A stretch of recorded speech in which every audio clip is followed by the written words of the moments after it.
আচ্ছা বলেন তো, আজ থেকে 30 বছর পেছনে ব্যাক টু দ্য হিস্ট্রিতে যদি আমরা যাই, 70-এর দশকে, 80-র দশকে বাংলাদেশের কোনো একটা গ্রামের কথা, একটা পল্লীর কথা আপনি একটু চিন্তা করেন তো।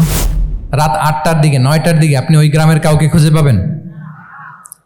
70-এর দশকে, 80-র দশকে একটা গ্রামের পরিবেশের কথা যদি চিন্তা করেন, রাত 8টায় সবার কি অবস্থা বলেন তো? আপনি তো ঘুম খুঁজে পান না, আপনার তো ইনসমনিয়া। আমাদের এখন ট্যাবলেট খাওয়া লাগে না ঘুমের জন্য? আমাদের তো ইনসমনিয়া হয়ে গেছে এখন। কিন্তু আজ থেকে বেশি দূরে না, 30 বছর আগের একটা গ্রামীণ পরিবেশের রাত 8টার পরিবেশ হচ্ছে সবাই ঘুম।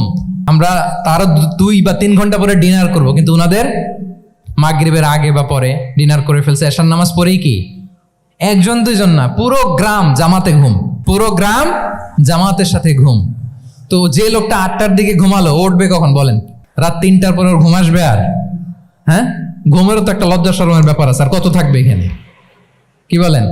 আপনি তো ঘুমাতে যান রাত 2টায়, আর আজ থেকে 30 বছর আগে আমার বাংলাদেশের একটা গ্রামীণ পরিবেশে রাত 8টার দিকে সবাই ঘুম। আমরা এখন যেই টাইমটাতে ঘুমোতে যাই, ওই সময় ওনাদের অর্ধেক ঘুম শেষ। ফজরের নামাজ পড়ে আমাদের বাপ চাচারা কি করতো?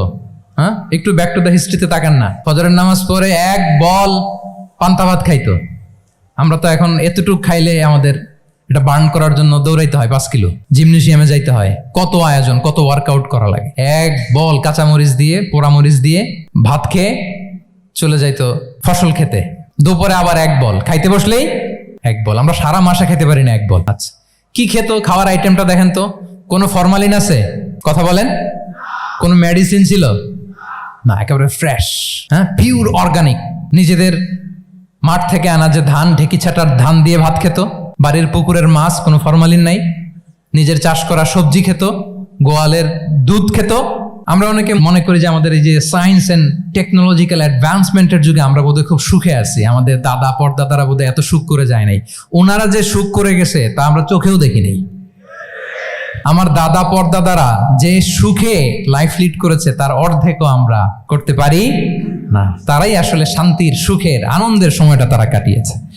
তাহলে সম্মানিত সুধী মণ্ডলী, পুরো আমি আপনাদেরকে বোঝানোর চেষ্টা করছি যে ইসলামিক লাইফস্টাইল নিয়ে why we should talk about Islamic lifestyle. কারণ পুরো সিস্টেমটাকে তারা কোলাপস করেছে, করাপ্ট করেছে। The food habit, the lifestyle, the sleeping style, সব চেঞ্জ করেছে। তো এই জন্য আল্লাহর দেয়া ফিতরাতকে যেন আমরা প্রিজার্ভ করি, আমরা সচেতন হই। এখনই যদি সচেতন না হই, ডিজাস্টার আমাদের জন্য অপেক্ষা করছে। Just wait and C.